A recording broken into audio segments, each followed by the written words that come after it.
मित्रों नमस्कार। मित्रों मैं आपका दोस्त, आपका मित्र, आपका सखा, आपका सलाहकार नंद किशोर तिवारी। मित्रों मैं आज पुनः चर्चा करने के लिए आया हूं म्यूचुअल फंड का एक product axis long term equity fund growth के बारे में चर्चा करने के लिए। इसके ऊपर मैं विस्तार से एक वीडियो बना के पहले भी आपको दे चुका हूं।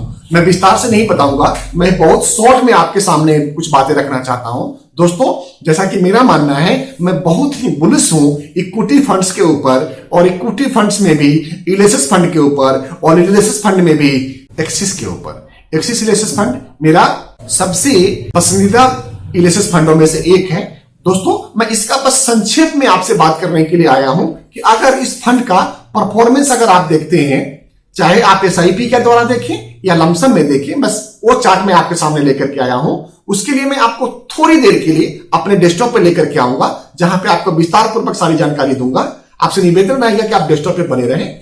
दोस्तों अगर 10 साल में एसआईपी का रिटर्न देखते हैं इस फंड का, तो 17.09% का है। 5 सालों में 14.7% का है। 3 सालों में दोस्तों लगभग 17% का है। 1 सालों में दोस्तों लगभग 53% का है।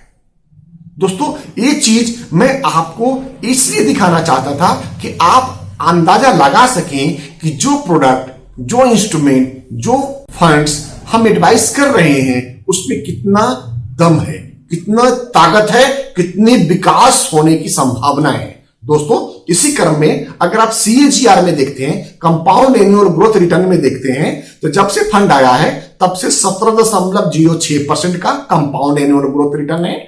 पिछले 10 सालों में 15.87% का रिटर्न है। पिछले 5 सालों में 13.52% का रिटर्न है। पिछले 3 सालों में 11.85% का रिटर्न है। पिछले 1 सालों में 16.02% का रिटर्न है। पिछले 6 महीनों में 62.43% का रिटर्न है। पिछले 3 महीनों में 76.56% का रिटर्न है। पिछले 1 मंथ में 156.30% का रिटर्न है। और पिछले 1 वीक में 67.02% का रिटर्न है। दोस्तों एक शानदार रिटर्न है, और ये डाटा 4 दिसंबर 2020 के डाटा के हिसाब से है। तो निश्चित तौर पे आपको इस फंड्स में एसआईपी के द्वारा या लमसम जो भी आप कंफर्टेबल हैं उसके हिसाब से आपको निवेश करना चाहिए। दोस्तों थम्स अप रहेगा इस फंड्स के लिए, इस फंड के फंड हाउस के लिए, फंड के फंड मैनेजर के लिए। निश्चित तौर पे आपको ये फंड अपने पोर्टफोलियो में रखना चाहिए, जिससे कि आगे आने वाला आपका पैसा उड़ते और भागते हुए